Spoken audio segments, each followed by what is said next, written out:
Hello friends, मैं बबीता निषाद आप सभी को अपने चैनल पर स्वागत वंदन अभिनंदन करती हूँ और समस्त पारिवारिक जन को सादर प्रणाम करती हूँ और निवेदन करती हूँ कि आप लोग हमारा सपोर्ट कीजिए, ज़्यादा से ज़्यादा लोग सब्सक्राइब कीजिए। और हमारे गीतों में क्या टूटी क्या भूल है, ये तो एक छोटे से प्यारे से कमेंट में जरूर गिना दिया करें आप लोग, क्योंकि जब आप लोग बताते नहीं थोड़ा सा मनोबल में कमजोरी हो जाती है। इसलिए जो है कि आप लोगों से होलियों की क्षमा याचना करते हुए आप लोगों के बीच एक छोटी सी गीत लेकर आई हूँ और आप लोग पूरा गीत को सुनिएगा, बताइएगा कैसा भाव रहा। हमरे साईया नील नेहलिया किया निहारत निकला गया साखिया। हमरे साईया नील नेहलिया किया निहारत निकला गया साखिया। निकला गया साखिया लग सखिया। हमरे साईया नील नेहलिया किया निहारत निकला गया सखिया। जब मोर सैया साखी सजी बजी जाले हो। जब मोर सैया साखी सजी बजी जाल तब जिया करी हो। तब जिया करी हो निहारी दिन रतिया निहारत निकला गया साखिया। तब माना करे निहारी दिन रातिया देखत निकला गया साखिया।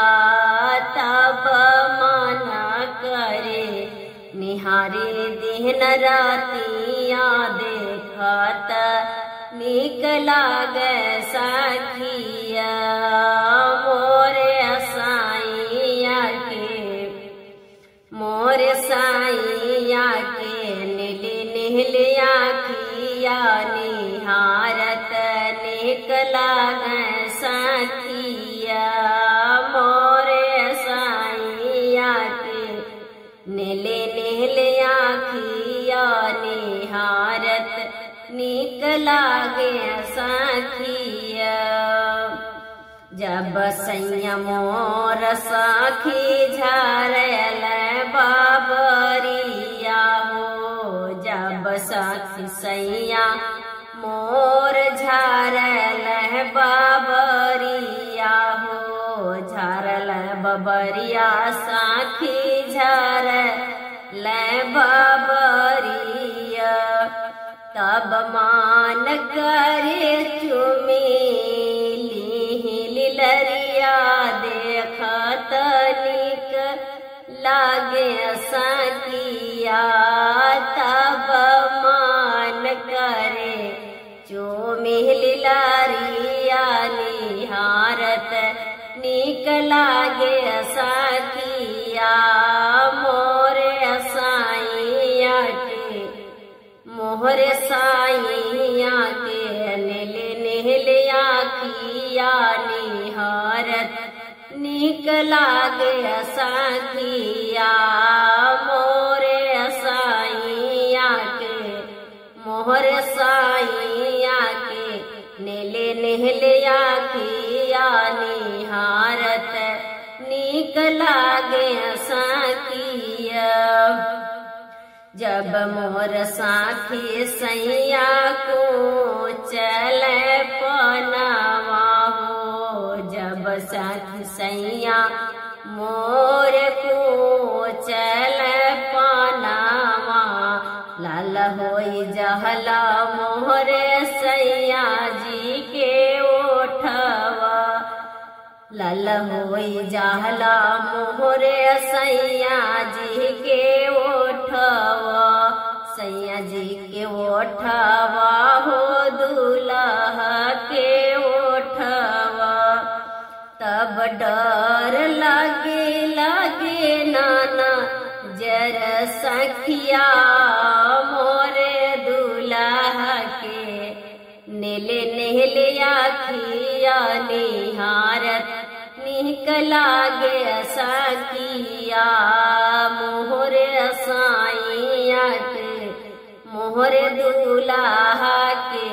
नीले नीले आखिया निहारत निक लागे सखिया मोरे साइया के।